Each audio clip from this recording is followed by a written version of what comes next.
apology just right off the bat because I feel like this entire interview is literally just going to be me asking you, how the heck did you pull this off? I am truly struggling to understand. So tell me, how did you manage to do this? It blows my mind. Luck, I don't know. No, it's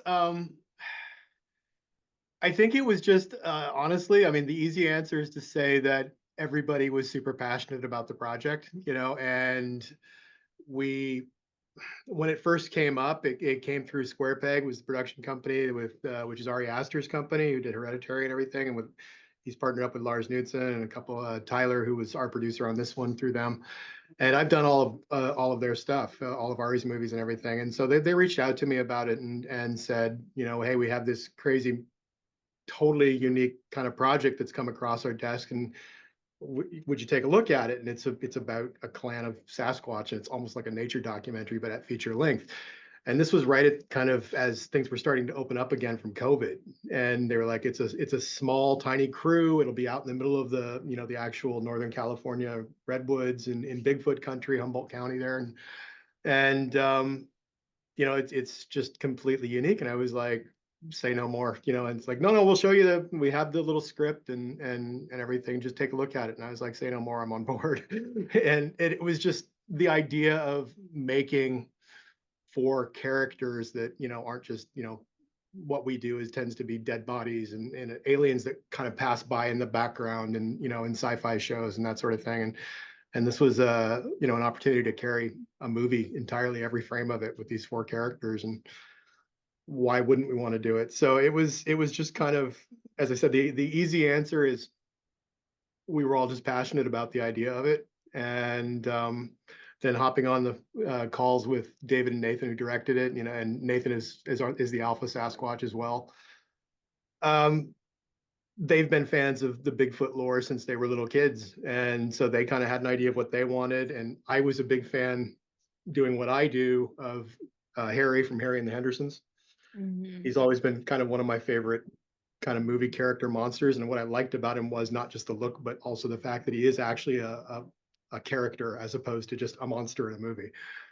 And so I had my ideas based from that love of that character. They had their ideas from liking Bigfoot as a whole, the idea of Sasquatch, and we came together and almost exactly on the same page right from the start. Within like a half hour of talking, we're like, we've got this. And I did some with my team, we did some Photoshop renderings, and I sent those over a couple of days later, and they're like, yep, that's it. And just kind of nitpicking at tiny ideas.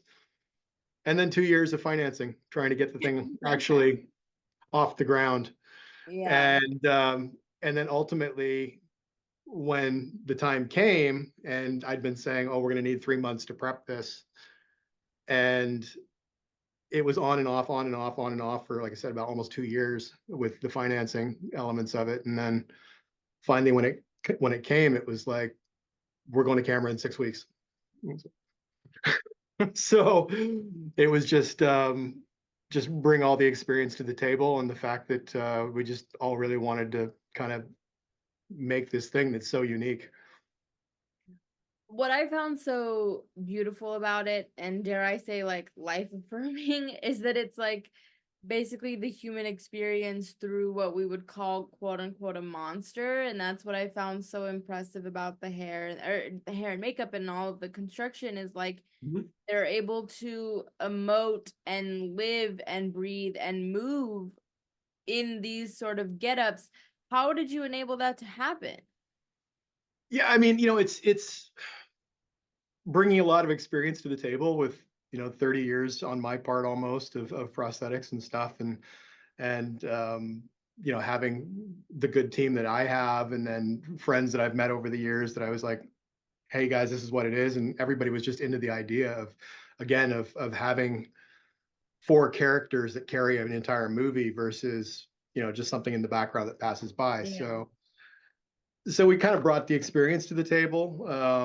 We knew we'd have real actors in with Jesse and Riley there, and then Nathan and Christoph. Christoph's done this kind of, who plays the child. He's done this kind of thing before. Nathan as being one of the directors. But with Jesse and Riley, I mean, they'd never done anything like this before, and Riley had never had prosthetics at all. So throwing them into the deep end. But yeah, I think it was just knowing what we were getting into. We were fortunate to have that kind of 2 year gap there to actually kind of, at least in our heads, kind of build everything. So by the time it actually came time to do it for real, even though it was less than half the time that we thought we'd have, we kind of knew exactly where we had to go with it. Didn't have to kind of R&D anything, didn't have to experiment. It was just kind of like, okay, we know we need to do this. I mean, here's the challenges we're going to have, which we'd known already. It was like the biggest thing was going to be the hair work, and how do we source this hair so fast, and the fact that it's all human hair on the heads, and it's all custom made lace pieces that, no time to do 120 sets of prosthetics that all have hair punched, that are all hair punched. So it was like we had to use lace pieces. We knew that. And it was just, let's get it done. And I know you've gone over this, but okay, so Yeah, pretend that I'm one of your actors. I walk into your makeup trailer in the morning. What do you do to transform me into a Sasquatch creature here? yeah. So I mean, this is the beauty of hair like this, is you can hide things. You can hide closures and zippers and things like that a lot easier than if it was like all skin. That's the one plus thing. From the neck down, it's basically a costume. It's like a wetsuit. It's pulled. There's a zipper in the back up the spine. It pulls on like a wetsuit. The hands go on, the feet go on, and we had different feet for that had bottoms to them, and other ones that had like tread on them, like that were built around climbing shoes because we're out in the wilderness. But the heads are all glue down prosthetic kind of thing. So I mean, when they'd come in the morning, it was with the, not so much with the guys with the short hair, but with Riley, it was like tie her hair back, and the the head part of it. I mean, if you think like a balaclava or like a dive hoodie or something like that, it pulls on like that, glues in around the perimeter of the face, just in front of the ears, because the ears on these characters are actually not their ears. The ears are up higher. Um, and then multiple prosthetics for the face that all go on. All the lace pieces go on over that. It started as about a 2 hour process, maybe 2.5 on the very first day, where we were just trying to figure out like the details of it, and like, do we want to tweak this color up a bit more? But the first kind of real application, which was day 2, because we'd gotten off the plane, did our test application the next day, and the next day we were shooting, was about 2 hours. And then that kind of whittles itself down over time, just as you get more familiar with it. And we were doing this 6 days a week for the entire duration of the film. Riley was down to about an hour by the end. And just knowing the particulars of her face and how things would fit. And it's like, okay, dun, dun, dun, dun, dun, and it's a puzzle to put together each day on their face. So That is seriously impressive. So let's talk hair. How much hair did you need to pull this off? yeah, well, as I said, the heads are all human hair. Yeah. Um, and that's all tied in one hair at a time into the lace, just like you would any wig. Wow. And that was probably our single biggest concern, I guess, is the hair work, and can we get it all done in this accelerated schedule that we have for prep. The bodies are yak hair and some synthetic stuff and mingled together. And there's a company in the United States, National Fiber Technologies, that did it for us. Um, again, with the accelerated schedule, it was so quick that just getting the hair from them in time, we actually received it about a week before we had to go to set. So we had patterned everything out, and it was just like the last week was just chaos of trying to get the body hair all sewn together and glued onto the suit and sewn onto the suit and all that kind of stuff. I mean, the amount of it is, I can't even remember. It was a lot. I bought out everything they had in a number, like everything they had currently in stock, and it still took 3.5, 4 weeks to get to us. Um, Nice. of certain types. Anything that felt like it would fit these characters, I was buying it up, and in different colors because we didn't know exactly what color we were going to need. And like the alpha, for example, was originally almost black, and then it was decided that during scouting of locations that it was going to like just disappear into the woods and you wouldn't be able to see him. So it's like, oh, we got to make him lighter now. And so it was literally anything that could work as a Sasquatch. I bought it from them, like hundreds and hundreds of square feet of it for the bodies. And then once we'd figured that out, it was like, especially with the alpha being that he started dark, that like we knew early on that, okay, that might not actually carry through. So we held off on him and did his facial stuff and head stuff last. But yeah, it was, it's a lot. I don't know. No, I don't something know. else that really impressed me was like the differentiation between the characters. Like there's a lot of detail work, even the creases in the face, Yeah. like the body, like and a lot of that is I'm assuming hand drawn. Can you sort of talk about giving each one of these characters their own character and how you did Yeah. it and the decisions that went into that?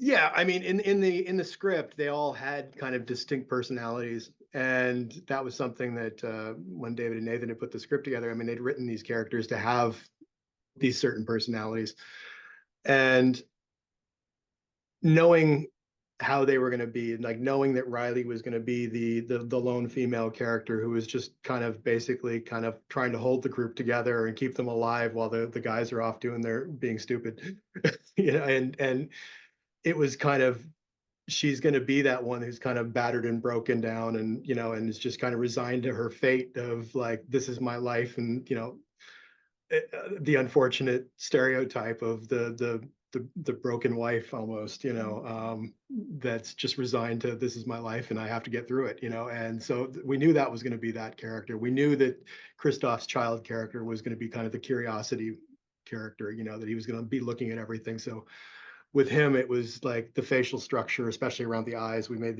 the structure of the skull and cheekbones and everything around his eyes larger to make his eyes pop more, rather than like with Riley, we reset the brows are a little heavier, so she looks more just forlorn.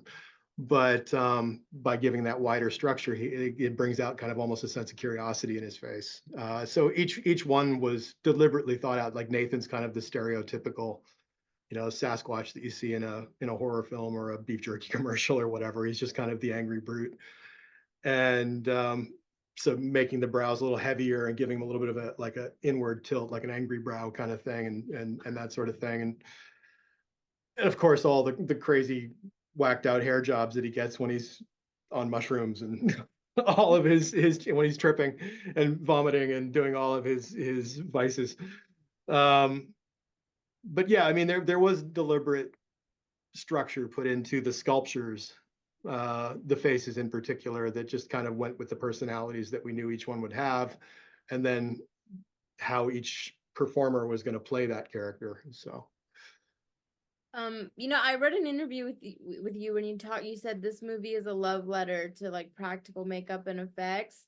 And I think practical makeup and effects is like having a moment right now. And uh, there's a version of this movie that's like completely different, all CGI, whatever.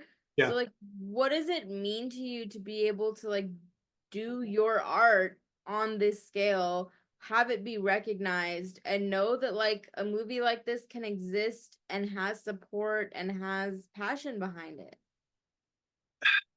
I mean it's funny because I see a lot of interviews and reviews of the movie that say it shouldn't exist, and I mean and it is kind of a standalone thing. I can't think of anything else that's ever been done quite like it. So as I said, it's kind of a passion project for us when we came into it, and it was nice that it all came together. We were happy about that. But it's what does it mean? I mean like I'm just glad we got there, and I'm glad it worked. I mean, I don't really know what else to say. I mean, it's because it is such a standalone thing, because it is our stuff kind of carrying it. It was just right from the start. As I said, it's a passion project. We got to put our best foot forward. It's worth the makeup effects kind of stuff. I mean, it's like it doesn't happen anymore. It's like,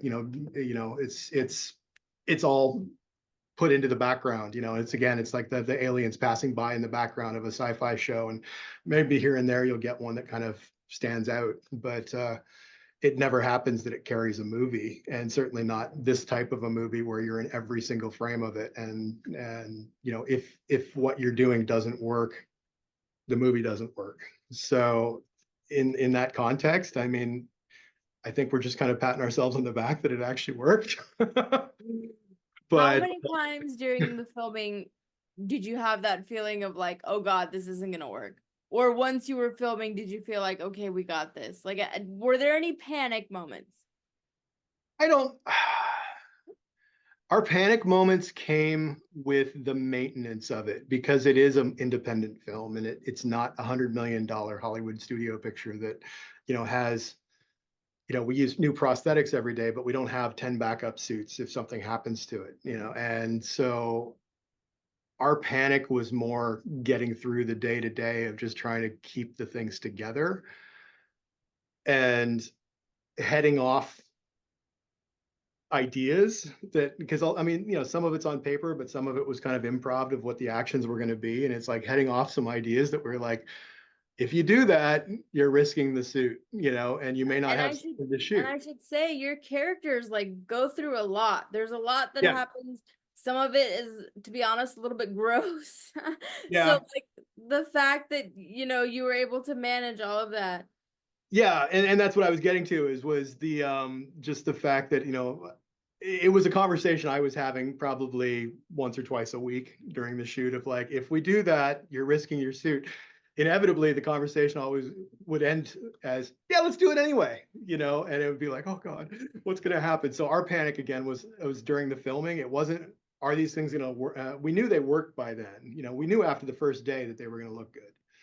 It was like, are we going to get through this shoot? Mhm. you know, with having this one suit for each character and a backup. And in Riley's case, because she was pregnant for half the movie, her backup was the pregnant one, with the big belly and the larger chest and that sort of thing. And so she didn't actually have a actual backup suit, I mean, so then throwing them into these environments out there where one day they're in a river, that's 36 degrees Fahrenheit or 40 degrees Fahrenheit or whatever it was, which is basically freezing. It's all melted snowpack. And the next day we're out in a blizzard, and the next day where it's 85 degrees outside.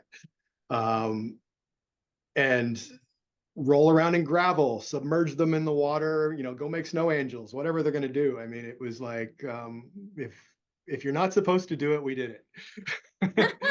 And we did it anyway. And so yeah, our concerns were getting through the production, but once we were through it, it was, well, I hope this all cuts together now. I mean, and so we first saw it at Sundance, and it was like, wow, it worked. But I can say that's probably the most anxious I've ever been, is the first 10 minutes of the first Sundance screening. They're Mm. just like, oh my God, is this going to work or not? Or, but yeah, What I was did. it like having to think about a Sasquatch like giving birth? Because I can certainly tell you I've never seen that before. I mean, No, no, I don't think anybody's ever done that before. yeah. No, I mean, and these are the crazy ideas that the brothers had. David in particular would be like, okay, we have the birthing scene, and I really want to see it crowning. And you'd be like, are you sure? And we were utterly convinced it would get cut out and you'd never see it, but we did it anyway, and built this whole backside to Riley's suit, that had this, the top of the head coming out, and there was a lot of things on this movie that were like, they won't leave that in, and it's all there. And some of it I'd heard that at one point, like the road stuff, something that was going to be toned back, and it was actually Riley who was like, don't you dare. Mm. So I noticed you have one of your little like Sasquatch guys behind you. yeah. Was it difficult to say goodbye? I would imagine, having spent so much time, years of your life, like building these characters, is it hard to like come out of this? Like, I feel like if I were you and I was going on to my next project, everything else would kind of feel like a downer. Like, Yeah, yeah, no, I know exactly what you mean. And it's like, it was funny because like it kind of is, because I mean it was probably the hardest. I've said this before, is like this is probably the hardest shoot we ever did. You know, it was an aggressive prep schedule, and then get out there and to have to work these insane hours. And you know, we were working 7 days a week just to keep the things, you know, in a condition that could be shot. So the hardest thing we ever did, but then to see it actually all together and see it all works, and that we, you know, that it's us that's carrying this movie, and great performances from the cast, and which just benefits us and makes us look better. I mean, it was a blessing in that respect. So yeah, compared to everything since, we haven't stopped talking about it. It's been 2 years basically. Right now, we were shooting it 2 years ago now, and we still compare everything to it. And it's the pride in the characters, because it is characters. We don't look at them as monsters, but they are actually characters in the movie. And I mean, that's part of it. The fact that we don't think we'll ever get to do something like this again is part of it. So it's like there's a lot of like, I don't know if I'd want to do that again, because it was so difficult, but still, probably one of the most rewarding things we've ever done. So it's that, weigh the scale. What has this whole process like taught you about this thing that you love? You know what I mean? Like, has it like opened up like something new within you of like, here's this thing that I did for a very long time, and then I did this thing that even broke it open even further. You know what I mean? Yeah, I mean, does it kind of re-energize you? Is that what you Yeah, mean? I would imagine Yeah, it does, right? It has to. yeah, yeah. I mean, it's because again, this is one of those things. These little indie pictures, you never know if they're even going to get released, or if they're just going to Yeah. disappear into the archives somewhere of some warehouse or whatever. And so this one came out, and I mean, it was a limited release, but I mean, the fact that it was an independent, and it was so, it was hard for us, but we're really proud of the work we did on it. And now it's getting acknowledged in this recognition. I mean, there's certainly a pride to it. I mean, for sure. I mean, I don't know how there wouldn't be. I mean, so it's nice. We'll see what happens with it, but it's. I hope to get to do something like it again. I don't think we ever will, but it is it is what it is. You're being far too humble, but I'll take it. I'll have to say goodbye, but I do want to ask, since as you mentioned, it's like 2 years of interviews you've been doing for this thing. Is there anything that you just want to mention, put out there, talk about that maybe no one's asked you, or just your final thoughts as we wrap up our conversation? Not so much putting something out that I haven't said. I mean, I have all along said, part of what has made this successful for us is the fact that we had such good performers in it, and the fact that right from the start, David and Nathan chose to have actual actors in these suits as opposed to stunt guys or creature performers or whatever. And it's just, I think that's what makes it work as just as well. As we have that cosmetic look, but the cosmetic look doesn't matter if you have a bad performance behind it. And so having these actors in there that just, I mean, Riley in particular, I mean, kind of steals the show, I think. But I mean, but they're all great, and I feel like this is as much a compliment to them as it is to us. And I think we were just all lucky that everybody kind of found each other on this. Steve, thank you so much for your time. I really appreciate it. I know it's been a long press tour. Thank you for giving me a chunk of it. I really Oh appreciate no, I appreciate it. this was so fun to get to nerd out with you, and I hope I get to talk to you again on a very different but whatever your next project may be. Oh yeah, we've got lots of them, but they won't Yeah. be this, but we have lots. Have a good day, everybody.